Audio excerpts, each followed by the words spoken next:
मुर्शिद सोना। ये मालिक के दरबार बारे कहन लगे दो लाइना कि यहां चेहरे नहीं, यहां चेहरे नहीं इंसान पढ़े जाते हैं। जरा गौर करना, इत्थे चेहरे नहीं पढ़े जाते, चेहरे नहीं देखे जाते, इत्थे इंसान पढ़े जाते, इंसान देखे जाते। क्योंकि कई बार इंसान का चेहरा बड़ा भोला होंदा है पर अंदरों इंसान शैतान होंदा है। जिदा कई वेले इंसान भी कहता लै वो इदां दा सी, बाहरों देखण नूं तां बड़ा वो भोला भाला शरीफ लगदा सी पर इदां नहीं काम। चेहरा बंदे का कई बार कुछ होर हुंदा है तो अंदरों बंदा कुछ होर हुंदा है। क्योंकि दूसरे नूं दिखाण वास्ते कई बार बड़े बड़े ठग भी अपना चेहरा बड़ा साफ सुथरा बना लेंदे हैं ताकि दूजिਆਂ नूं ठगिया जा सके। इसलिए कहंदे चेहरे ना देखो, ਉਹਦੇ अंदरले कर्म देखो। तो वही चीज दस रहे हैं कि मालिक के दरबार च शक्लां नहीं देखिया जांदियां कि रंग गोरा है, रंग काला है, सोहना है, बदसूरत है, नहीं। क्योंकि सारियां मालिक दी बनाईयां मूरतां है और ਉਹਦੀ बनाई मूरत कोई माड़ी नहीं हुंदी। इत्थे चेहरे नहीं देखे जांदे, इत्थे इंसान देखे जांदे कि इंसान कैसा है। क्योंकि शक्ल से इंसान हर इंसान है, शक्ल से इंसान हर इंसान है, कर्म से इंसान की पहचान है।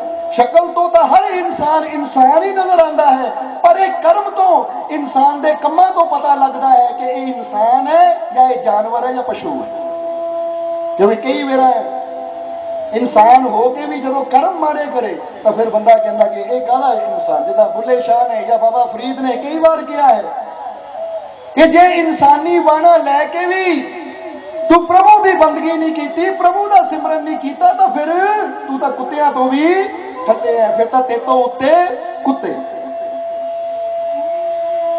इसलिए कर्म से इंसान की पहचान है। इंसान के कर्मों तो ही पता लगता है कि इंसान इंसान है या की है। इसलिए क्या है,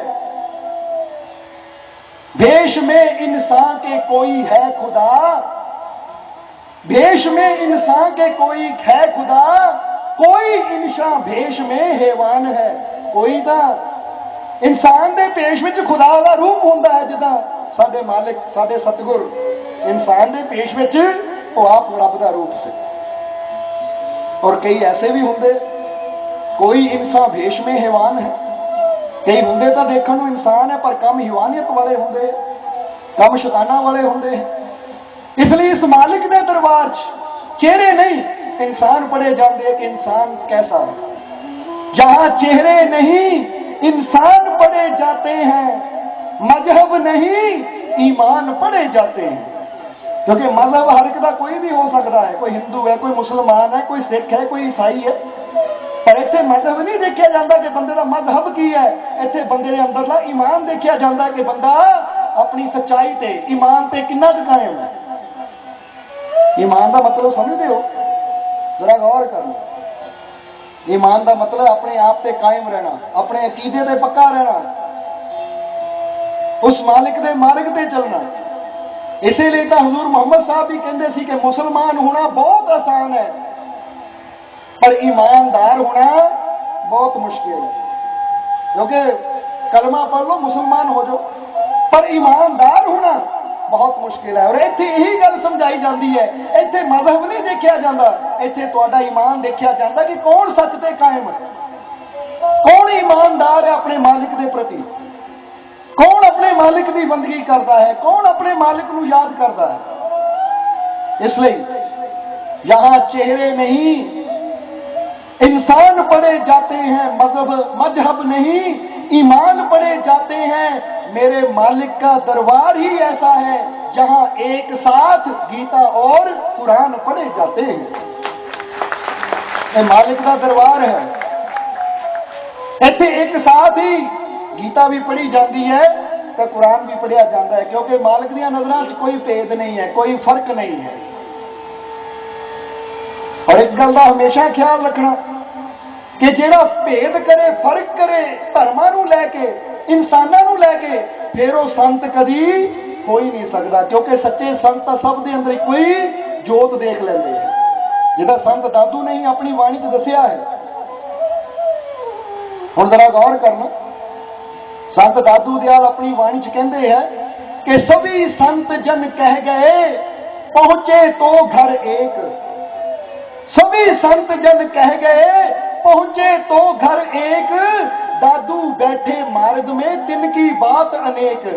कि सारे संतां ने एक ही गल कही है, जेड़े भी उस मंजिल तक पहुंचे हैं, जिन्होंने भी उस रब के घर नूं पाया है, उन्होंने तो फिर एक ही गल कही है कि रब इको ही है।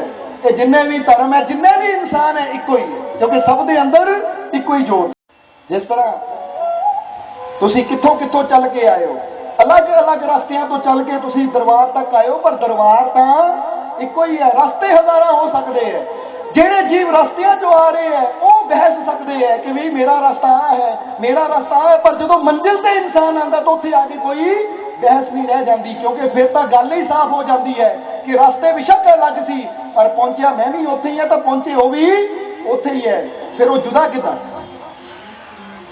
कोई राम कह के चलेगा वो भी उसी मंजिल को पाएगा, कोई अल्लाह कह के जाएगा वो भी उसी मंजिल से पहुंचेगा, कोई वाहेगुरु कहेगा मंजिल वही है। फिर झगड़े का दे ਇਹਦਾ मतलब ਜਿਹੜੇ ਧਰਮਾਂ ਨੂੰ ਲੈ ਕੇ ਲੋਕਾਂ ਨੂੰ ਵੰਡਦੇ ਹੈ ਉਹ ਹਾਲੇ ਮੰਜ਼ਿਲ ਤੱਕ ਨਹੀਂ ਪਹੁੰਚੇ, ਉਹ ਹਾਲੇ ਰਸਤਿਆਂ 'ਚ ਹੀ ਭਟਕ ਰਹੇ ਹੈ। ਇਸੇ ਲਈ ਤਾਂ ਆਪ ਵੀ ਉਲਝਣ 'ਚ ਬੈਠੇ ਹੈ, ਤਾਂ ਜੋ ਉਹਨਾਂ ਨਾਲ ਜੁੜਦੇ ਹੈ ਉਹਨਾਂ ਨੂੰ ਵੀ ਉਹ ਉਲਝਾ ਕੇ ਰੱਖ ਦਿੰਦੇ ਹੈ ਕਿ ਹਿੰਦੂ ਧਰਮ ਮਾੜਾ ਹੈ, ਸਿੱਖ ਧਰਮ ਮਾੜਾ ਹੈ, ਈਸਾਈ ਧਰਮ ਮਾੜਾ ਹੈ, ਯਾਨੀ ਉਹ ਦੂਸਰਿਆਂ ਦੇ ਧਰਮ ਦੀ ਨਿੰਦਿਆ ਕਰਦੇ ਚਲੇ ਜਾਂਦੇ ਹੈ। ਪਰ ਨਹੀਂ, ਸੱਚੇ ਗੁਰੂ ਰਹਿਬਰ ਕਹਿੰਦੇ ਧਰਮ ਕੋਈ ਵੀ ਮਾੜਾ नहीं है, क्योंकि अगर इंसान जरा गौर नाल देखे तो कोई धर्म माड़ा नहीं है। अगर माड़ा है तो इंसान माड़ा है, क्योंकि जो इंसान का मन ही माड़ा हो जाए तो फिर इंसान चाहे किसी भी धर्म नाल जुड़िया होवे वो फिर पाप कर्म करने शुरू कर दिंदा है। इसलिए जरा गौर करना सारे जीवां ने कि जिस तरह असीं दस रहे सी कि चेहरे नहीं मालिक देखदा, मालिक साडे अमालां नूं देखदा है, मालिक साडे कर्मां नूं देखदा है।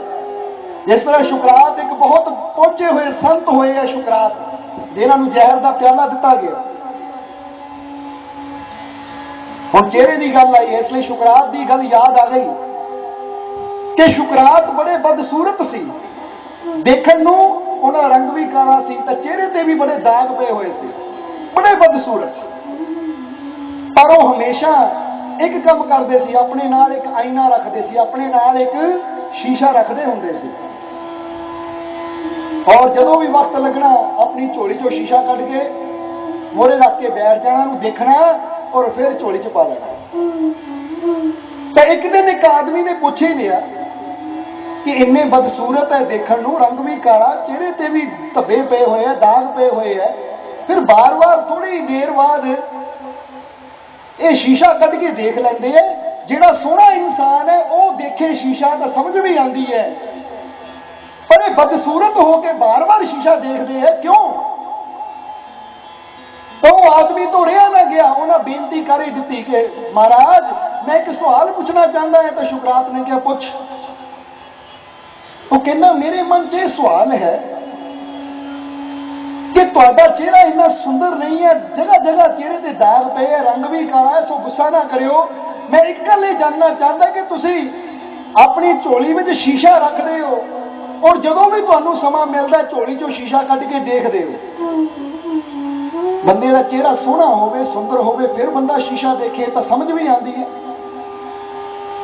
पर एक बदसूरत इंसान बार बार शीशा देखे गल समझ नहीं आई। तो शुकरात हसे शुकरात कहते बहुत अच्छा किया तू सवाल पूछे, अज तक किसी ने पूछा नहीं, पर सानू बड़ा चंगा लगा, कोई गुस्सा नहीं आया, कोई दुख नहीं लगा, पर अच्छा होया तू पूछ लिया। बड़ा हैरान होया कि आम किसी बदसूरत इंसान को बदसूरत कह दो तो गुस्सा आ जाता है कि तू मैनू किदां कह सकता है। उन्हें क्या मारा ही फिर जवाब दो। तो शुकरात कहते दरअसल ये शीशा मैं बार बार ता देखदा हाँ कि जब भी मैं शीशा देखदा हाँ तो मैं अपने मन में एक गल समझाता हाँ।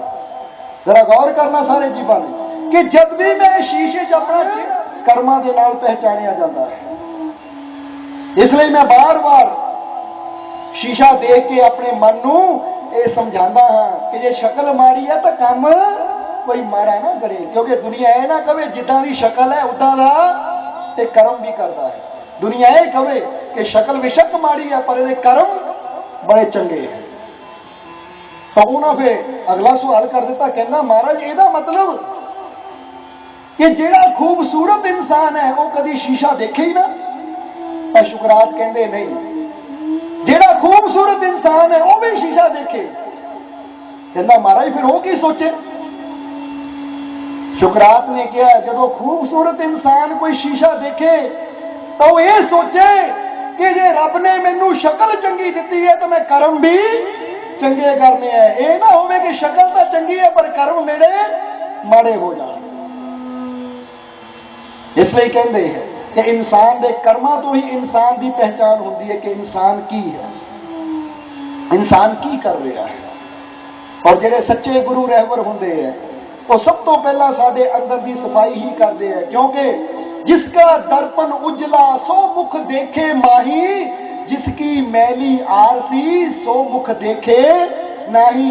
जेदे मन रूपी दर्पण, हृदय रूपी दर्पण जेदा उजल है यानी साफ है, वही अपने अंदरों उस मालिक की झलक पा सकता है। तो जेदा अंदरला दर्पण ही मैला होवे तो तुहानू भी पता है एक शीशा है, अगर वो शीशे ऊपर एक बाल भी असी रख दईए तो जिथे बाल पिया होंदा सानू उत्थों अपनी शक्ल, अपना चेहरा नजर नहीं आता।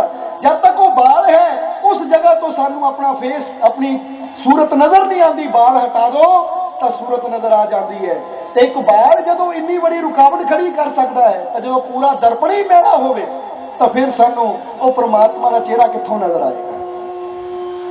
इसलिए जिन्हां दे हिरदे का दर्पण मैला है वो कभी मालिक की झलक नहीं पा सकते, और जिन्हां ने अपने हिरदे नूं निर्मल कर लिया वही अपने मालिक का दर्शन अपने अंदर बैठे ही देख लेंगे, अपने अंदरों ही उन्होंने मालिक की झलक मिल जाती है। इसलिए अज तुहानू बुलाने का मकसद भी यही है कि तुहाडे हिरदियां दे दर्पण नूं साफ किया जाए ताकि तुसीं भी अपने अंदर बैठे अपने मालिक की झलक पा सको, ताकि तुहानू भी अपने मालिक का दीदार हो सके। क्योंकि बहुत जन्म हो गए विछड़ियां नूं, कम से कम हुण तां एक झलक, क्योंकि जिन्हों एक झलक भी मिल जाती है ना वह जीवन, वह जन्म सफल हो जाता है, वह आवागमन के चक्रां तो मुक्त हो जाता है। इसलिए गुरबाणी च भी आया है कि एक चित्त जिन इक्शिन त्यायो काल फांस के बीच ना। गल तो एक सैकंड में बन सकती है अगर साडा हिरदा साफ होवे तो एक चित्त, एक मन, एक चित्त होके अगर एक क्षण ही असीं उहनूं ध्यान लईए, उहनूं याद कर लीए तो साडे सारे बंधन 84 के चक्कर खत्म हो जाते हैं। इसलिए गुरु रहबर सानू वहमां चों, भरमां चों, ऊंच नीच जात पात इन्हां चक्करां चों कढदे है कि लड़ाइयां झगड़ियां च बह के अपना जीवन बर्बाद ना करो, बल्कि इको ही मालिक की सूरत नूं सब दे अंदर पहचानने की कोशिश करो। जिस तरह एक बड़ी प्यारी साखी है, संत दादू दयाल दसते अपनी वाणी च कि दादू मंदिर कांच का कूकर अंदर जाए, एक ते अनेक भये आप आप को खाए, जे मत ऐसी पशुए जैसी काहे चेते नहीं, अपना अंग आप न जाने देखे दर्पण माही। जरा गौर कर, ये मत ऐसी पशुए जैसी काहे चेते नहीं, अपना अंग आप न जाने देखे दर्पण माही। मन समझे तो दूजा नहीं, बिन समझे दुख पावे, दादू ज्ञान गुरु का नाही, समझ कहां ते आवे। संत दादू अपने छोटे जे शब्द अंदर एक कहानी दसदे है। किहड़ी कहानी? एक कमरा सी, उस कमरे में चारों पासे शीशे लगे हुए थे, छोटे छोटे पीस सीधे कट के लाए हुए थे पूरे कमरे च। एक दिन वो कमरे का मालिक किते चला गया, दरवाजा थोड़ा जा खुला रह गया। जब दरवाजा थोड़ा जा खुला रह गया तो एक कुकर, एक कुत्ता घूमता घूमता किते वो कमरे के अंदर चला गया। जब वो कमरे के अंदर गया तो देख के हैरान रह गया कि चारों पासे कुत्ते कुत्ते, क्योंकि कुकर शीशे में अपनी तस्वीर नजर आई, शीशे में अपने अक्स नजर आया। हैरान रह गया कि मैं तो चारों पासे दुश्मनों च घिर गया, पर यह नहीं पता कि दुश्मन कोई भी नहीं है। यह गल तुसीं भी याद रखो, एक कहानी साडे सब नाल जुड़ी हुई है, क्योंकि असीं भी सोचते हैं आ मेरा दुश्मन, ओ मेरा दुश्मन, सारी दुनिया मेरी दुश्मन, पर नहीं, दुश्मन इत्थे कोई भी नहीं है। अगर सच्चाई बंदा समझ लवे ਤਾਂ ਸਾਰੇ ਆਪਣੇ ਹੀ ਹੈ, ਕਿਉਂਕਿ ਸਭ ਦੇ ਨਾਲ ਕਿਤੇ ਨਾ ਕਿਤੇ ਅਸੀਂ ਅੰਦਰੋਂ ਜੁੜੇ ਹੋਏ ਆ। ਇਹ ਗੱਲ ਹਮੇਸ਼ਾ ਯਾਦ ਰੱਖਣੀ। ਜਿੱਦਾਂ ਅਸੀਂ ਕਹਿੰਦੇ ਨਾ ਕਿ ਕ੍ਰਿਸ਼ਨ ਭਗਵਾਨ ਸੀ, ਕੰਸ ਪਾਪੀ, ਪਰ ਦਰਅਸਲ ਅਗਰ ਗੌਰ ਕੀਤਾ ਜਾਵੇ ਤਾਂ ਕ੍ਰਿਸ਼ਨ ਕੰਸ ਜੁੜੇ ਹੋਏ ਇੱਕ ਦੂਜੇ ਦੇ ਨਾਲ। ਜਿਸ ਤਰ੍ਹਾਂ ਅਸੀਂ ਕਹਿ ਲਈਏ ਨਾ ਕੋਇਲਾ ਇੱਕ ਹੀਰਾ, ਹੁਣ ਕਿੱਥੇ ਕੋਇਲਾ ਜਿਹੜਾ ਕਾਲਖ ਦਿੰਦਾ ਹੈ ਔਰ ਕਿੱਥੇ ਹੀਰਾ ਜਿਹੜਾ ਚਮਕ ਦਿੰਦਾ ਹੈ। ਹੁਣ ਅਸੀਂ ਕਹਿੰਦੇ ਕੋਇਲਾ ਕੀ ਹੈ ਔਰ ਹੀਰਾ ਕੀ ਹੈ, ਪਰ ਨਹੀਂ, ਬੇਸ਼ੱਕ ਕੋਇਲਾ ਕੋਇਲਾ ਔਰ ਹੀਰਾ ਲੱਖਾਂ ਕਰੋੜਾਂ ਦਾ ਹੈ, ਪਰ ਅੰਦਰੋਂ ਇੱਕ ਵਕਤ ਹੈ ਜਿੱਥੇ ਕਿਤੇ ਨਾ ਕਿਤੇ ਇੱਕ ਦੂਜੇ ਨਾਲ ਜੁੜੇ ਹੋਏ ਆ। ਕਿਉਂਕਿ ਜੇ ਕੋਇਲਾ ਨਾ ਹੁੰਦਾ ਤਾਂ ਹੀਰਾ ਵੀ ਨਾ ਬਣਦਾ। ਅੱਜ ਅਸੀਂ ਕਹਿੰਦੇ ਕ੍ਰਿਸ਼ਨ ਔਰ ਕੰਸ, ਪਰ ਇੱਕ ਗੱਲ ਯਾਦ ਰੱਖੋ, ਜੇ ਕੰਸ ਨਾ ਹੁੰਦਾ ਤਾਂ ਫਿਰ ਸ਼੍ਰੀ ਕ੍ਰਿਸ਼ਨ ਦਾ ਵੀ ਜਨਮ ਨਾ ਹੁੰਦਾ। ਇਹ ਗੱਲ ਹਮੇਸ਼ਾ ਯਾਦ ਰੱਖਣਾ, ਕਿਉਂਕਿ ਕ੍ਰਿਸ਼ਨ ਵਰਗੀ ਰੂਹ ਨੂੰ ਦੁਨੀਆ ਤੇ ਆਉਣ ਵਾਸਤੇ ਜੈਸਾ ਸਮਾਂ ਚਾਹੀਦਾ ਸੀ ਵੈਸਾ ਸਮਾਂ ਬਣਾਉਣ ਵਿੱਚ ਕੰਸ ਨੇ ਬੜਾ ਸਾਥ ਦਿੱਤਾ। ਕ੍ਰਿਸ਼ਨ ਦੇ ਮਾਤਾ ਪਿਤਾ ਨੂੰ ਕੈਦਖਾਨੇ 'ਚ ਪਾਇਆ, ਉੱਥੇ ਉਹਨਾਂ ਨੇ ਬੰਦਗੀ ਕੀਤੀ, ਭਗਤੀ ਕੀਤੀ, ਕਿਉਂਕਿ ਕੈਦਖਾਨੇ 'ਚ ਬੰਦਾ ਹੋਰ ਕੀ ਕਰ ਸਕਦਾ ਹੈ। ਉਹ ਬੰਦਗੀ ਦੇ ਫਲ ਸਰੂਪ ਹੀ, ਕਿਉਂਕਿ ਜਦੋਂ ਪਤੀ ਪਤਨੀ ਪ੍ਰਭੂ ਦੀ ਬੰਦਗੀ ਕਰਦੇ ਆ, ਪ੍ਰਭੂ ਦਾ ਸਿਮਰਨ ਕਰਦੇ ਆ, ਪ੍ਰਭੂ ਦਾ ਨਾਮ ਜਪਦੇ ਆ, ਫਿਰ ਜਦੋਂ ਉਹਨਾਂ ਦਾ ਮਿਲਨ ਹੁੰਦਾ ਤਾਂ ਜਿਹੜੀ ਰੂਹ ਉਤਰਦੀ ਹੈ ਉਹ ਬਹੁਤ ਉੱਤਮ ਉਤਰਦੀ ਹੈ। ਉਹ ਪ੍ਰਭੂ ਦੀ ਬੰਦਗੀ ਕਰਨ ਵਾਲੀ, ਪ੍ਰਭੂ ਦੀਆਂ ਕਈ ਤਾਕਤਾਂ, ਕਈ ਰਹਿਮਤਾਂ ਆਪਣੇ ਨਾਲ ਲੈ ਕੇ ਉਹ ਰੂਹ ਜਨਮ ਲੈਂਦੀ ਹੈ। ਇਸ ਲਈ ਜ਼ਰਾ ਗੌਰ ਕਰਨਾ, ਕ੍ਰਿਸ਼ਨ ਵਰਗੀ ਰੂਹ ਨੂੰ ਸੰਸਾਰ ਤੇ ਆਉਣ ਵਾਸਤੇ ਜੈਸਾ ਸਮਾਂ ਚਾਹੀਦਾ ਸੀ ਵੈਸਾ ਕੰਸ ਨੇ ਹਾਲਾਤ ਬਣਾ ਦਿੱਤੇ ਤਾਂ ਕ੍ਰਿਸ਼ਨ ਦਾ ਅਵਤਰਨ ਹੋਇਆ। ਇਸ ਲਈ ਕਿਤੇ ਨਾ ਕਿਤੇ ਇਹ ਜੁੜੇ ਹੋਏ ਆ। ਜੇ ਅਸੀਂ ਦੇਖਦੇ ਹਾਂ ਕਿ ਸੰਸਾਰ ਤੇ ਉਹ ਮੇਰਾ ਦੁਸ਼ਮਣ, ਆਹ ਮੇਰਾ ਦੁਸ਼ਮਣ, ਤਾਂ ਦੁਸ਼ਮਣ ਕੋਈ ਵੀ ਨਹੀਂ ਹੈ। ਅਗਰ ਗਹਿਰਾਈ 'ਚ ਜਾਵਾਂਗੇ ਤਾਂ ਜਿਹੜੀ ਆਤਮਾ ਸਾਡੇ ਅੰਦਰ ਹੈ ਉਹੀ ਆਤਮਾ ਸਭ ਦੇ ਅੰਦਰ ਹੈ, ਔਰ ਹਰ ਇੱਕ ਦੇ ਅੰਦਰ ਜਿਹੜੀ ਆਤਮਾ ਹੈ ਉਹ ਜੁੜੀ ਹੋਈ ਹੈ ਪਰਮਾਤਮਾ ਨਾਲ। ਇਹਦਾ ਮਤਲਬ ਕਿਤੇ ਨਾ ਕਿਤੇ ਅਸੀਂ ਸਾਰੇ ਇੱਕ ਦੇ ਨਾਲ ਹੀ ਜੁੜੇ ਹੋਏ ਹਾਂ। ਫਿਰ ਦੁਸ਼ਮਣ ਕੌਣ ਹੈ, ਵੈਰੀ ਕੌਣ ਹੈ? ਇਸ ਲਈ ਤਾਂ ਗੁਰੂਆਂ ਨੇ ਕਿਹਾ ਨਾ ਕੋ ਵੈਰੀ ਨਾ ਹੀ ਬੇਗਾਨਾ, ਨਾ ਇੱਥੇ ਕੋਈ ਵੈਰੀ ਹੈ ਤਾਂ ਨਾ ਹੀ ਕੋਈ ਬੇਗਾਨਾ ਹੈ। ਸਗਲ ਸੰਗੀ ਹਮਕੋ ਬਨੇ ਆਈ, ਕਿ ਸਾਰੇ ਤਾਂ ਆਪਣੇ ਹੈ। ਇਹ ਗਹਿਰਾਈ 'ਚ ਜਾ ਕੇ ਹੀ ਭੇਦ ਪਤਾ ਲੱਗਦਾ ਹੈ। ਇਹ ਗੱਲ ਹਮੇਸ਼ਾ ਯਾਦ ਰੱਖਣਾ। ਇਸ ਲਈ ਜਿਸ ਤਰ੍ਹਾਂ ਕੁੱਕਰ ਦੀ ਹਾਲਤ ਹੈ ਕਿ ਜਦੋਂ ਅੰਦਰ ਗਿਆ ਦੇਖਿਆ ਕਿ ਚਾਰੋਂ ਪਾਸੇ ਕੁੱਤੇ ਹੀ ਕੁੱਤੇ ਹੈ, ਹਜ਼ਾਰਾਂ ਹੀ ਕੁੱਤੇ ਹੈ, ਕਿਉਂਕਿ ਉਹਨਾਂ ਸ਼ੀਸ਼ੇ ਦੇ ਟੁਕੜਿਆਂ ਵਿੱਚ ਆਪਣੇ ਰੂਪ ਨਜ਼ਰ ਆ ਰਿਹਾ ਹੈ। ਤਾਂ ਕਹਿੰਦੇ ਕੁੱਤਾ ਭੌਂਕੇ। ਹੁਣ ਬੰਦ ਕਮਰਾ ਹੈ, ਜਦੋਂ ਬੰਦਾ ਆਵਾਜ਼ ਦਿੰਦਾ, ਖਾਲੀ ਕਮਰਾ ਹੋਵੇ ਤਾਂ ਅੱਗੇ ਆਵਾਜ਼ ਪਲਟ ਕੇ ਆਉਂਦੀ ਹੈ। ਜਦੋਂ ਉਹ ਭੌਂਕਦਾ ਹੈ ਤਾਂ ਆਪਣੀ ਆਵਾਜ਼ ਸੁਣਾਈ ਦਿੰਦੀ, ਉਹਨੂੰ ਲੱਗਦਾ ਮੇਰੇ ਦੁਸ਼ਮਣ ਭੌਂਕ ਰਹੇ ਹੈ। ਕਹਿੰਦੇ ਜਾ ਕੇ ਸ਼ੀਸ਼ੇ 'ਚ ਵੱਜਦਾ ਹੈ ਕਿ ਆਪਣੇ ਦੁਸ਼ਮਣ ਨੂੰ ਮਾਰ ਦੇਵਾਂ, ਪਰ ਜਦੋਂ ਸ਼ੀਸ਼ੇ 'ਚ ਵੱਜਦਾ ਆਪਣੇ ਮੂੰਹ ਬਣਾਉਂਦਾ ਹੈ, ਔਰ ਇਸੇ ਤਰ੍ਹਾਂ ਵੱਜ ਵੱਜ ਕੇ ਲਹੂ ਲਹਾਨ ਹੋ ਕੇ ਉੱਥੇ ਖਤਮ ਹੋ ਜਾਂਦਾ ਹੈ। ਕਿਉਂਕਿ ਉਹਨੂੰ ਲੱਗਦਾ ਕਿ ਰਸਤਾ ਹੀ ਨਹੀਂ ਹੈ, ਚਾਰੋਂ ਪਾਸੇ ਦੁਸ਼ਮਣ ਹੈ, ਮੈਂ ਹਮਲਾ ਕਰਦਾ ਉਹ ਵੀ, ਮੈਂ ਗੁਰਰਾਂਦਾ ਉਹ ਵੀ ਗੁਰਰਾਂਦੇ ਹੈ। ਇਹ ਨਹੀਂ ਪਤਾ ਕਿ ਤਸਵੀਰ ਤਾਂ ਮੇਰੀ ਹੈ। ਇਸੇ ਲਈ ਤਾਂ ਕਬੀਰ ਸਾਹਿਬ ਨੇ ਕਿਹਾ ਹੈ ਕਿ ਜਗ ਮੇਂ बैरी को नहीं जो आपा शीतल होए, कि अगर तेरा अपना अंदर काम क्रोध विषय विकारां नाल भरिया होया है तो तेरी ही तस्वीर तेनू अग्गों नजर आएगी। क्योंकि जैसा इंसान का हिरदा हुंदा है उन्होंने वैसा ही, जिस तरह कहावत है ना कि एक चोर नू सारे चोर ही नजर आते हैं। इसलिए तो एक बड़ी प्यारी साखी है, कहानी तो शायद तुसी थोड़ा समझ जावो कि एक दिन एक माई जिहदे नाल ओहदी नौजवान बेटी जिहदी हफ्ते बाद शादी होनी सी, ਉਹ ਮਾਈ ਬਾਜ਼ਾਰ ਤੋਂ ਆਪਣੀ ਬੇਟੀ ਦੇ ਸ਼ਾਦੀ ਵਾਸਤੇ ਗਹਿਣੇ ਖਰੀਦ ਕੇ, ਕੱਪੜੇ ਖਰੀਦ ਕੇ ਇੱਕ ਪੋਤਲੀ 'ਚ ਬੰਨ੍ਹ ਕੇ ਸਿਰ ਤੇ ਰੱਖੇ ਮਾਂ ਧੀ ਤੁਰੇ ਜਾਂਦੇ। ਰਸਤਾ ਬੜਾ ਲੰਬਾ ਹੈ ਤਾਂ ਮਾਈ ਨੇ ਮਨ 'ਚ ਸੋਚਿਆ ਕਿ ਸ਼ਾਮ ਹੋ ਗਈ, ਬਾਜ਼ਾਰ 'ਚ ਗਿਆ ਨੂੰ ਗਹਿਣੇ ਖਰੀਦੇ, ਕੱਪੜਾ ਖਰੀਦੇ, ਹੁਣ ਰਾਤ ਹੋਣ ਵਾਲੀ, ਰਸਤਾ ਲੰਬਾ, ਗਾਉਂ ਦੂਰ ਹੈ, ਕਿਤੇ ਕੋਈ ਚੋਰੂ ਚੱਕਾ ਹੀ ਨਾ ਮਿਲ ਜਾਵੇ। ਇਸ ਲਈ ਕਿਸੇ ਤਰ੍ਹਾਂ अपनी बेटी नूं तां गहने दी पोतली नूं घर पजा देवां, मेरा की है, मैं तां आपी हौली हौली चली जाऊं। ये सोच के माई देख रही है कि कोई होवे जिहदे नाल अपनी बेटी नूं भेज देवां। ये सोचदी माई तुरी है कि अचानक की देखिया कि एक घोड़े ते एक आदमी सवार है। जदों आदमी घोड़े तो कोल दी लंघण लगा तो माई ने हथ दित्ती कि बेटा रोक। तो घुड़सवार ने कहा हाँ माई की गल है, जल्दी दस, मेरे को समा है नहीं। माई ने कहा बेटा आ नाल ही दूर थोड़ा मेरा नगर है, जे मेरी बेटी नूं और ये पोतली नूं, क्योंकि ये च मेरी बेटी दे ब्याह दे गहने है, अगर मेरी बेटी नूं और ये पोतली नूं तू नगर तक छड़ देवें तो तेरी बड़ी मेहरबानी होएगी। क्योंकि मैं बिरध हो चुकी हाँ, रास्ता सुनसान। तो उस आदमी ने कहा माई मेरे को इन्ना समा नहीं है, मैं जा रहा कह के घोड़ा अगे तोड़ लिया कि मेरे को इन्ना टाइम कितों कि मैं तेरी धी नूं छड्डदा फिरां घर तेरे, कह के तोड़ लिया। अगे गया घुड़सवार तो ਉਹਦੇ मन च ख्याल आ गया, वो मना आ की मूर्खता की, रास्ता सुनसान, नौजवान लड़की कोल गहने, किहड़ा तैनूं कोई देख रहा, जिथे मर्जी गहने लैके दौड़ जावे, बिठा लड़की नूं घोड़े ते गहने लैके दौड़ जाए किते, किहड़ा पता लगना किसे नूं। कहते उन्हें उसे वेले घोड़ा मोड़िया और माई दे कोल आके कहन लगा कि माई चल बिठा दे अपनी धी नूं, मैं छड्ड आंदा। तो माई कहती नहीं पुत्त हुण तू जा, हुण नहीं। तो मैं क्या माई हुणे तो तू 2 मिनट पहला कहती सी कि मेरी धी नूं लै जा, ये पोथली लै जा, हुण तू मना क्यों करदी है। तो माई ने कहा बेटा जिहड़ा तैनूं समझा गया ना मैनूं भी समझा गया, क्योंकि तेरे मन ने तैनूं बड्डी बढ़ा दी, तो मेरे मन ने मैनूं समझाया भलिए लोके अनजान बंदा तू जानती नहीं है, अपनी नौजवान धी नूं गहणे नाल इत्ते बिठाएगी तो किते भी लैके चला जाएगा, ये चंगा कीता नहीं बैठी। कहती जेड़ा मन तैनूं समझा गया ना, जेड़ा तैनूं मत दे गया वो मैनूं भी सिखा गया।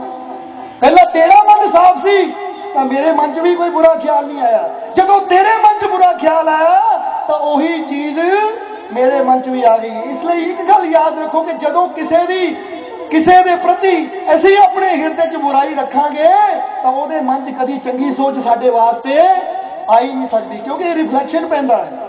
जिद्दां शीशे मुहरे जिद्दां दे कपड़े पा के जावांगे, शीशे ने वैसी तस्वीर सानू दिखा देनी है। इसलिए जिन्नियां रूहां इत्थे घुमदियां है, जिन्ने भी जीव घुमदे एक किस्म के शीशे ही है, जैसी भावना लैके असीं जावांगे वैसा ही सानू अग्यों महसूस होएगा। ये गल हमेशा ख्याल रखना। एक छोटी जी होर कहानी है, जरा गौर करना। एक होर बड़ी प्यारी साखी है, बड़ी प्यारी कहानी कि एक नगर का एक राजा सी जो कि बिरध हो गया सी, बिरध हो गया सी, किसी वेले भी उसकी मौत हो सकती सी। तो राजा हमेशा शाम को रथ ते सवार होके सैर करन जांदा हुंदा सी, सैर करन जांदा हुंदा सी। ते एक दिन मंत्री नाल राजा सैर वास्ते जा रहा है, तो जाते जाते एक जगह जदों राजे का रथ पहुंचया तो राजे ने सारथी नूं कहा कि रथ रोक। सारथी ने रथ रोकिया। राजे ने वजीर नूं पूछया कि यह एडा सोहना घर किहदा है, मेरे नगर च इन्नी सोहनी हवेली किहदी है।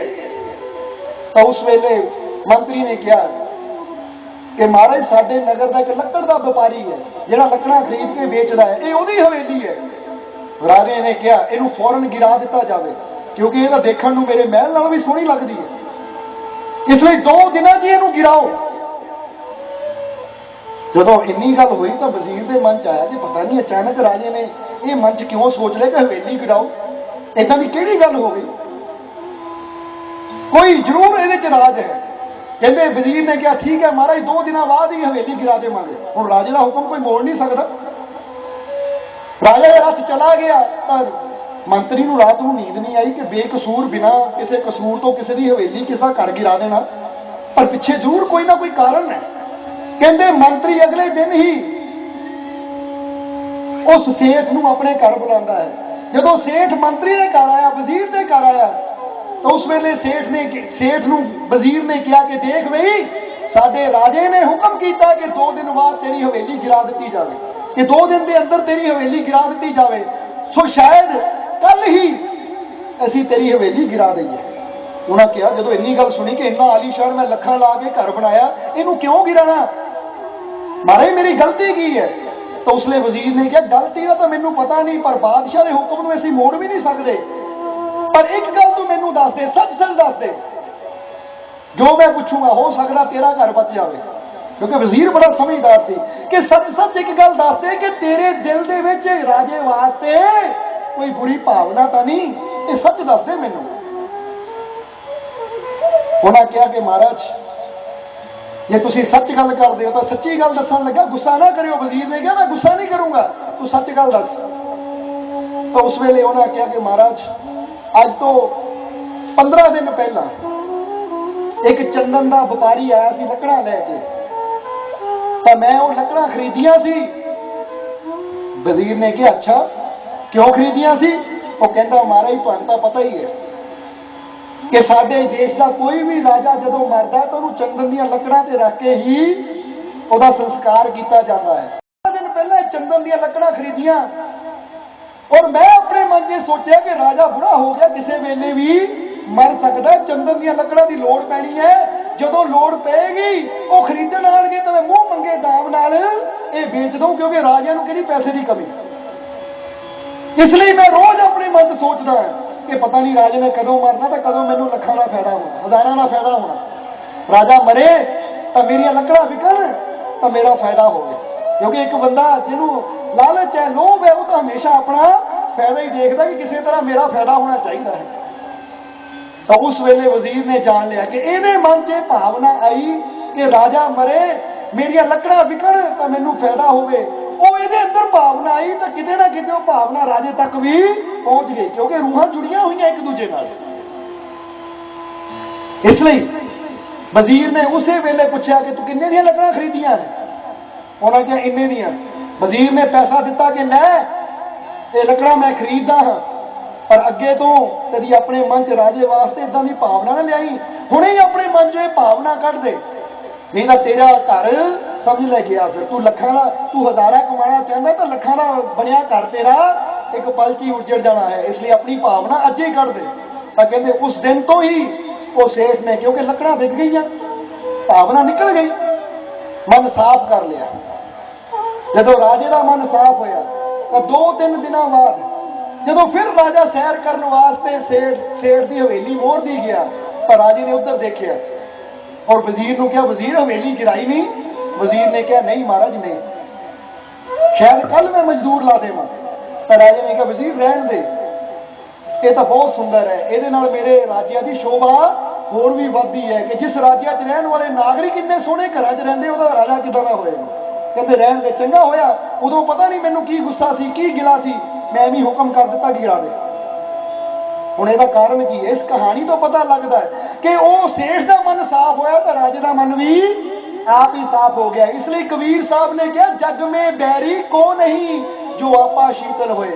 अगर तेरा अपना मन शीतल है, अपना मन ठंडा है, अपना मन साफ है तो दुनिया से कोई भी तेरा वैरी नहीं है, क्योंकि जिदा का हिरदा तेरा होएगा उदा का ही तेनों मिलणगे। जिस तरह रबिया बसरी एक मुस्लिम औरत हुई है, बड़ी रब की भगती की, कहते एक पेड़ थले बैठी सी रबिया बसरी, चिड़िया कां पशु पंछी ਉਹਦੇ आले दुआले, कुछ चिड़िया ਉਹਦੇ ਮੋਢੇ ਤੇ बैठिया, कुछ ਉਹਦੇ सिर ਤੇ बैठिया जिदा खेड रही है। तो उत्थे एक फकीर हसन बसरी ਉਹ ਜਦੋਂ आ रहे हैं तो उन्होंने नजर गई कि रबिया ध्यान से बैठी है तो कई पशु कई पंछी जंगल दे, क्योंकि जंगल दे विच एक पेड़ उत्थे बैठी है, हिरन लागे कोई बैठा है, हिरन लागे कोई चिड़िया है, कोई कां है, कोई पशु पंछी है, लागे लागे खड़े है सारे। इत्थे तक कई चिड़िया रबिया के सिर ते कोई मोढियां ते बैठियां खेड रही है। हसन बड़ा हैरान होया और जदों हसन 2 कदम अगे गया रबिया की तरफ तो जिन्ने पशु पंछी सी सारे उड़ गए, पशु दौड़ गए, चिड़िया उड़ गई, तो रबिया की अखां खुल गई।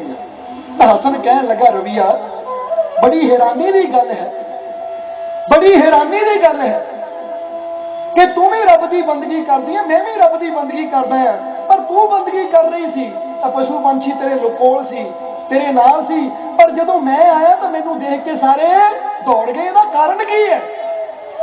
आखिर मैं भी रब दा भगत हाँ, रब की खुदा की इबादत करने वाला हाँ, मैं भी एक फकीर हाँ, तेरे नाल इन्ना प्यार है ना पशुओं पंछियों नूं, तो मैनू देखदे उड़ारी मार के दौड़ गए क्यों? तो रबिया ने कहा हसन अज सवेरे खा के की आया तू?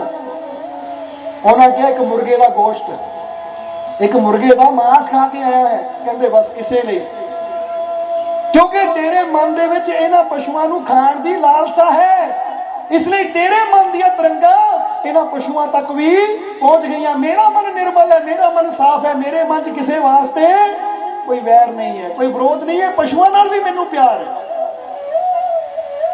ये पशुओं नाल भी मैनूं प्रेम है, इसलिए मेरे प्रेम नूं ये भी महसूस करते हैं, प्रेम ही प्रेम नूं खिंचदा है। इसलिए जो पशु पंछी प्रेम नूं महसूस कर सकते हैं, फिर तुसी तां इंसान हो, तुहानूं तां परमात्मा ने सब तो उपर रखिया है। अगर तुसी अपने हृदय च नफरत वैर विरोध नूं खत्म करके अपने अंदर प्रेम भावना पैदा कर लवो तो सारे जगत ते प्रेम ही प्रेम हो सकता है। इसलिए जग में बैरी को नहीं जो आपा शीतल हो, जो आपा को डार दे तो दया करे सब कोई। कहते जो अपने हंकार नूं अपनी मैं नहीं गुआ दिता तो हर पासों फिर प्यार ही प्यार मिलता। इसलिए संत दादू अपनी वाणी च दसदे कुत्ते वाला हाल ही कहते हो रहा है कि कुत्ते नूं अपनी तस्वीरां नजर आंदियां अपने नाल ही लड़ी जा रहा है। अज उही हालत साडी है कि सब दे अंदर साडा ही मालिक समाया होया है, साडा ही रूप सब दे अंदर है, तो असीं आपस विच ही लड़ी जांदे हैं, हालांकि है दूजा कोई भी नहीं। इसलिए संत दादू ने कहा मन समझे तो दूजा नहीं। जब ज्ञान हो जाता है तो फिर पता लगता है कि इत्थे कोई दूजा है ही नहीं, सारे तो एको ही बाप दे बच्चे। मन समझे तो दूजा नहीं बिन समझे दुख पावे। यही साडे दुखों का कारण है क्योंकि हाले तक असीं समझे ही नहीं है। मन समझे तो दूजा नाही बिन समझे दुख पावे, दादू ज्ञान गुरु का नाही समझ कहां ते आवे। गल तो यही है कि हाले तक गुरु के ज्ञान नाल ही असीं नहीं जुड़े, हाले तक सतगुर के वचनों को नहीं समझिया, इसीलिए तो असीं दुखी हैं। अगर सतगुर की वाणी संतां दे वचन असीं समझ लईए तो साडे दुखों का पलच ही नाश हो सकता है। इसलिए आओ संतां दी वाणी समझिए, सतगुर की वाणी समझिए, क्योंकि जब तक गुरु नहीं है, गुरु का ज्ञान नहीं है, तो उदों तक एक गल याद रखना जिदा कबीर साहब कहते हैं कि एक किसान अगर बीज बोवे ना और खेत नूं पानी पाई जावे तो कभी फसल उगेगी नहीं, क्योंकि फसल उगनी है बीज दे नाल। बीज पाएगा फिर पानी पाएगा तो फसल उगेगी। अज संत कबीर कहते वही हालत इंसान की भी है कि खेत ना उपजे बीज बिन जल सींचे क्या होए। खेत ना उपजे बीज बिन जल सींचे का क्या होए। जीवन नेफल गुरु बिना सुन ले हो सब कोई। अपने जीवन दे विच असीं भी चाहते हैं कि सानू प्रभु रूपी फसल मिले, यानी प्रभु की प्राप्ति होवे, सुखा की प्राप्ति होवे, खुशियां की प्राप्ति होवे। पर जब तक असीं सतगुर के शब्द रूपी बीज नूं अपने जीवन च नहीं बोंदे उदों तक सानू ना परमात्मा मिल सकता है तो ना ही साडे जीवन च खुशहाली आ सकती है, खुशियां आ सकती है। इसलिए जरूरत है सतगुर के ज्ञान की, और सतगुर का ज्ञान सानू सतगुर के नाल जुड़ के ही प्राप्त हो सकता है। शुभ जन्म दिहाड़े ते असीं उन्हां दी याद विच उन्हां दे इश्क विच बैठे हैं, तो फिर आओ असीं अपने हिरदे नूं अपने मन नूं उन्हां दे चरनां दे नाल पूरी तरह जोड़ दईए कि हिरदे च होवे। जिस तरह गुरबाणी च आया ना, राज ना चाहो मुक्त ना चाहो मन प्रीत चरण कमलाए, कि है मेरे मालिक बस इस हिरदे ते इन्नी कृपा कर दे कि हिरदे च तेरी मुहब्बत होवे। क्योंकि कहते हैं साईं ने खुद सेज सवारी। ये तुहाडा शरीर किहने बनाया है? ये परमात्मा ने आप 9 महीने मां के पेट में मेहनत की है, फिर तुहाडा शरीर बनाया है। साईं ने खुद सेज सवारी हिरदा सुंदर ठोर। और वो सोहनी परमात्मा ने यह देही बना के ये एक सेज बनाई। सेज कहते जिथे बैठा जाता है, और वो सेज केड़ी है? वो है तुहाडा हिरदा। पर जरा गौर करो, परमात्मा ने सोहना शरीर बनाया सी और उस सोहने शरीर च सोहना हिरदा रखिया सी कि हिरदे च मैं बैठागा, ये हिरदे च मेरा प्यारा मैनू बिठाएगा। पर नहीं, अज की हो गया? बनाने वाला मालिक और अज कीता जी असी। साईं ने खुद सेज सवारी हिरदा सुंदर ठोर, तू प्राणी साईं बिना आन बिठाया और ऐ प्राणी तू है कि जिथे मालिक नूं बिठाना सी, उस प्रभु नूं बिठाना सी, उत्थे तू दुनिया नूं बिठाई बैठा है, संसार नूं बिठाई बैठा है। इसलिए आओ अज असी मालकां दे जन्मदिन दे विच ये असी उन्हां दी खुशी विच ये करना कि अपने दिलों चों ये दुनिया नूं, ये विषय विकारां नूं, ये बुराइयां नूं कढ के, दुनिया के लोभ लालच कढ के असी अपने हिरदे च बिठाना है। ये हिरदे की सेज ते बिठाना है, तो अपने उस मालिक नूं बिठाना है, उस साईं नूं बिठाना है जिसकी खातिर ये हिरदा बनिया है। क्योंकि कहा गया है ना कि दिल का हुजरा साफ कर जाना के आने के लिए, ध्यान गैरों का उठा उसको बिठाने के लिए। कि अपने दिल के कमरे नूं साफ कर ले जे तू चाहना है कि तेरा मालिक इत्थे आए। क्योंकि जब तक गैरों नाल दिल भरिया हुआ है उदों तक मालिक कित्थों आएगा? जे मालिक नूं बिठाना है तो ध्यान गैरों का उठा। ये गैरों का ध्यान उठा दे, कर दे दिल चो, क्योंकि सब कुछ देने वाला वो मालिक है। कभी गौर की? बंदा सोचदा मैं दे रहा, थोड़े जिहा दान कर लवे बंदा, थोड़ी जी सिमरन कर लवे, थोड़ी जी भगती कर लवे, थोड़ी जी सेवा कर लवे, या थोड़ा जिहा कोई काम कर लवे, तो बंदा कहता मेरा बड़ा एहसान है कि मैं रब नूं मैं दे रहा। पर बंदा की दे सकता है? जिदा एक छोटी जी कहानी याद आ गई कि अज बंदे की हालत की है। नत्थू लाल की कहानी याद आ गई सानू छोटी जी कि नत्थू लाल बड़ा कमजोर सी, बड़ा कमजोर, देखने को पतला सुक्का जिहा। इसलिए आखिरले वचना समा काफी हो गया, आखिरले वचना च कहांगे कि बड़ा कमजोर सी। और एक दिन जा रहा है, जाते जाते ने की देखा कि एक जगह ब्लड कैंप लगा होया जिथे खून दान किया जाता है। तो नत्थू लाल के मन च भी दान की भावना आ गई। नत्थू लाल के मन च भी दान की भावना उठी कि लै भी सारी दुनिया देखो किन्ने लोग लाइन च लगे खून दान कर रहे हैं, खून दान कर रहे हैं, तो मैं भी दान का काम कर लवां, एक अद्धी बोतल तो मैं भी कढ़ाई दिंदा हां, दान विच मैं भी थोड़ा जिहा सहयोग दे देवां। ये सोच के नत्थू लाल भी लाइन च लग गया। जदों बारी आई डॉक्टरों ने देखा उसनूं, कहंदे बई कमाल हो गई, बंदा पहले मरी जा सुक्या जिहा खून की कढ़ना। वो कहंदे नहीं महाराज तुहाडा खून नहीं निकल सकदा, जाओ। नत्थू लाल कहंदा कमाल हो गई, मैनूं दान करन तो रोक दिओ, मेरे मन च दान की भावना, मैं दान करना है, खून दान करना है, ये नेकी करन तो ना मैनूं रोको। जिद ही कर ली कि मैं कढ़ाना ही है खून। हुण जदों जिद की तो डॉक्टर कहंदे पा लो लम्मा, पा लिया लम्मा नत्थू लाल नूं। और जिद्दां ही ड्रिप लाई खून कढ़ण वास्ते, हाले कोई 50 ग्राम ही खून निकलिया होना कि नत्थू लाल बेहोश हो गया। नत्थू लाल बेहोश हो गया तो डॉक्टर नूं बिपता पै गई कि लै भी बंदा मरना जावे, किते साडे सिर कतल का केस हो जाना है। होश च लियाइए की कीता उन्होंने, एक बोतल चढ़ाई उन्होंने खून की। जदों एक चढ़ाई होश नहीं आया, दूजी चढ़ाई फिर होश नहीं आया, तीजी चढ़ाई फिर होश नहीं आया। कहते करदे करदे 6 बोतल खून दियां चढ़ाइयां। करन दा दान आया सी, उल्टा 6 बोतल खून दियां उन्हें लग गई।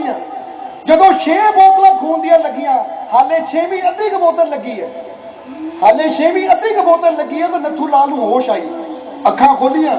जदों देखिया बोतल वाल कोल डॉक्टर खड़े है, तो नत्थू लाल पता की कहंदा, ओ बस करो हुण सारा ही कढ लेना।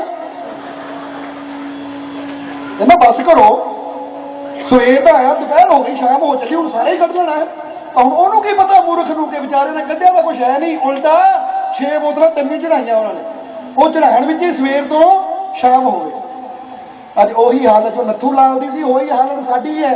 असीं भी थोड़ा जिहा करदे आ, पर देण वाला रब इन्ना सानूं दिंदा है, ਉਹ नहीं सानू हुंदा कि देण वाला मालिक है, पर असीं थोड़ा जिहा भी नहीं कर पाते तो रब नूं कहंदे रब्बा मैं आ कर दिता, रब्बा मैं वो कर दिता। उही हालत साडी है। हालांकि ये नहीं पता कि जो ਉਹਨੇ सानू दिता है, जो वो साडी खातर कर रहा है, ਉਹਦਾ ਤਾਂ हिसाब असीं कदी ला ही नहीं सकते। जे असीं 10 मिनट सिमरन ते बह लीए, तगड़ा गौर करना, कई जी वैसे भी होंगे कि 10 मिनट सिमरन ते बह के करते हैं कि लै मैं रब का नाम लैंदा, सिमरन करदा, फिर मेरे ते तकलीफ आती है, फिर मेरे ते दुख आता, फिर मेरे ते परेशानी आती है। वह भी बैठ के इदा का सिमरन करके भी असीं रब ते एहसान रखते कि रब्बा तू मेरे ते कृपा नहीं करता, मैं तो तेनों सवेरे शाम याद करता है, मैं तेरा सवेरे शाम नाम लैंदा। हालांकि ये नहीं पता कि मैं कुछ किया ही नहीं है उसकी खातर, जिन्ना वो मालिक मेरी खातर करता आ रहा है। इसलिए इंसान चाह के भी दिन रात कुछ कर भी लवे तो भी असीं अपने मालिक का, प्रभु परमात्मा का देना नहीं दे सकते। इसलिए ये हिरदे च बिठाना है तो अपने मालिक नूं बिठाइए, अपने प्रभु प्रीतम प्यारे नूं बिठाइए। क्योंकि एक शब्द अंदर आया है, कबीर साहब को किसी ने पूछा कि सच्चा ज्ञान किहड़ा है, तो कबीर साहब कहते सच्चा ज्ञान, सच्चा ज्ञान कहते किहड़ा, तो कबीर साहब कहते सुनो सच्चा ज्ञान की है कि तन धन तेरा। ये सच्चा ज्ञान दसन लगे तुहानूं कि असीं अपने मालिक नूं, प्रभु नूं की कहना है कि तन धन तेरा, मन भी तेरा, तेरे हैं जे प्राण। कि है मेरे मालिक, ये तन भी तेरा, धन भी तेरा, मन भी तेरा, तो मेरे प्राण भी तेरे ही है। तन धन तेरा, मन भी तेरा, तेरे हैं जे प्राण, सब कुछ तेरा, तू है मेरा, ये है सच्चा ज्ञान। कबीर साहब कहते कोई ज्ञान सच्चा है दुनिया से कि सब कुछ होना है तो सिर्फ वही एक साडा है। जिहड़ा ये गल समझ लई, जिहड़ा ये गल अपने हिरदे च वसा लई, समझ लो उन्हें सच्चा ज्ञान हो गया, फिर उन्हें होर ज्ञान लभण की लोड़ नहीं। पर इत्थे तक पहुंचना बड़ा मुश्किल है, गल याद रखो, इत्थे तक पहुंचना बड़ा मुश्किल है, क्योंकि इंसान को माड़ी तकलीफ आती है तो इंसान प्रभु तो मुनकर हो जाता है। माड़िया धन के लॉस हो गया, कारोबार में घाटा पै गया, तो इंसान प्रभु तो मुनकर हो जाता है।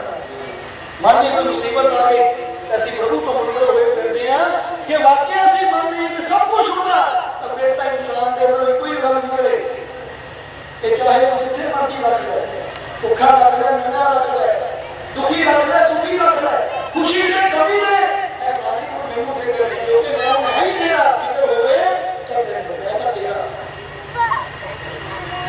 इसलिए आओ अपने अंदर यही भावना ऐसी पैदा करिए, यही भावना ये मालिक ये सब कुछ तेरा, ये सब कुछ तेरा ही है, मैनू इतना पता कि तू ही मेरा है। ऐसी भी अपने हृदय से गल उठा रही है और दुनिया को दिल तोड़ के की करना है, दुनिया से दिल तोड़ के साईं सेती जोड़, दुनिया से दिल तोड़ के साईं सेती जोड़, साईं सेती जोड़ के फिर कबू ना तोड़ के आओ ऐसे भी अपने दिल को दुनिया को तोड़िए, संसार को तोड़िए और अपने साईं नाल, अपने मालिक नाल अपने दिल को जोड़ दीजिए, अपने प्रभु प्यारे नाल अपने हृदय को जोड़ दीजिए। और एक बार उन्होंने काम कर गई तो फिर साईं सेती जोड़ के फिर कबू ना तोड़, फिर कभी ये जोड़ लो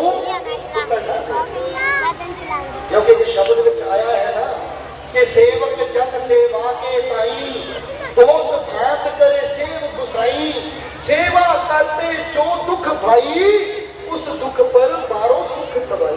गुरबाणी के गुरुओं का वचन है कि एक सच्चा सेवक जिहदे मन च वाकई अपने मालिक का प्रेम, अपने प्रभु प्यारे का प्यार होता है, वो तो अपने मालिक के सिमरन में, मालिक की सेवा में बड़े तो बड़ा दुख भी झल लेता है। सेवक जन सेवा के ताई, बहुत भात करे सेवक गुसाई, वो तो कई प्रकार अपने मालिक की सेवा करता है, सिमरन करके, सेवा करके, दान करके, पुण्य करके, किसी कर्म करके, किसी भुखे को खाना खिला के, क्योंकि पता कि किसी भुखे को खिलाना ये भी साईं की सेवा है, किसी नंगे ने तन को ढकना भी मालिक की सेवा है, वो तो कई प्रकार अपने मालिक की सेवा कर देते हैं। जरा गौर कर, सेवक जन सेवा के साई, बहुत भात करे सेव गुसाई, सेवा करते जो दुख भाई। कहते ये सेवा करदिया प्रभु के रास्ते चलदिया दुख भी आवे तो उस दुख पर बारों सुख कमाई, तो वो दुख के सारे सुख मार के सुख दे, क्योंकि प्रभु की सेवा दुखा तो भी जाए। इसलिए जेडे वाकई इस मालिक नाल प्रेम करने वाले होते हैं वो हर दुख हक के चल लेते हैं, पर अपने मालिक का मार्ग, अपने प्रभु का मार्ग कभी नहीं छोड़ते, ये कहते हैं सही। इसलिए अपने हृदय से ऐसे भी प्रेम पैदा करना है, मोहब्बत पैदा करनी है, अपने हृदय को अपने मुर्शद से प्रेम के वन को चलना है और वो क्षमा काफी हो जाती। आखिर के बचना से ही क्षमा कि हृदय राम संभाली ले, हृदय राम संभाली ले, मन राखो विश्वास, दादू समरथ साइया सबकी पूरे। एक गल आखिर से बचन कि अपने हृदय उस मालिक के नाल जुड़ो, हृदय उस मालिक की मोहब्बत पैदा कर लो, ये नफरत नूं, जात पात के भेदभाव नूं, ये ऊंच नीच के जिहड़े वितकरे है इन्हां नूं अपने हृदय चों कढ दे, किसी नाल भी नफरत ना करो, क्योंकि अज मालिका का जन्मदिन है, बोलो है कि नहीं।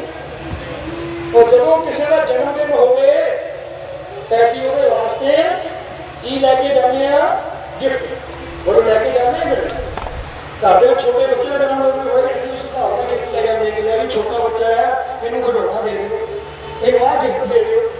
और हम कहते साढ़े मुर्शद का जन्मदिन है, असं अपने मुर्शद के चरणों में किहड़ा गिफ्ट रखना है, तो एक ही गिफ्ट है, अगर असं अपने मुर्शद के चरणों में रख दिए तो उन्होंने बड़ी खुशी होगी। वो केड़ा गिफ्ट है कि जे कोई जीव नशा करता है तो अज नशे का त्याग कर, क्या मालिक अज अपने जन्मदिन की खुशी में मैं नशा करता तो लो, मैं नशे का त्याग किया, ये मैं गिफ्ट तुहानू देना, अज तो मैं नशा नहीं करूंगा, ये मेरा गिफ्ट है। अगर किसी के मन में नफरत भरी हुई है तो नफरत को खत्म कर दो, नफरत मालिक के चरणों च रख दो कि मालिक ये नफरत रूपी ये जो जहर है मेरे अंदर ये आपके चरणों च हाजिर, अज तो मैं नफरत नहीं करूंगा, ये मेरी तरफों आपको एक गिफ्ट है, एक तोहफा। इसलिए अपने मालिक के चरणों च अपन बुराइयां अपन कमियां, क्योंकि हर एक इंसान को पता है कि मेरे अंदर केड़ी कमी है। कि अगर साडे वचन सुन के एक भी जीव नशा छड़ जाए, एक भी जीव बुराइयां नूं छड़ जाए, तो सानू लगेगा कि साडा सत्संग करना सफल हो गया। अज उन्हां मालकां दे चरनां च असीं बैठे हैं। बोलो, ये अपने अंदरलियां बुराइयां का गिफ्ट मालिक नूं दोगे कि नहीं? अज तो ही अपनी कमियां नूं असीं दूर करना है, अपनी बुराइयां नूं दूर करना है और अपने मालिक के प्रेम नूं, अपने मालिक की मुहब्बत नूं, अपने मालिक के विश्वास नूं अपने हिरदे च पैदा कर लेना है। जो नफरत है, जो वैर विरोध है, जो वहम भरम है, अज छड्ड के जाने हैं सारे। बस अपने हिरदे नूं उस मालिक के प्रेम के रंग च रंग के जाना है, उस मालिक की सेवा के रंग च रंग के जाना है। सोना सोना मेरा मुर्शिद सोना, सोना सोना मेरा मुर्शिद।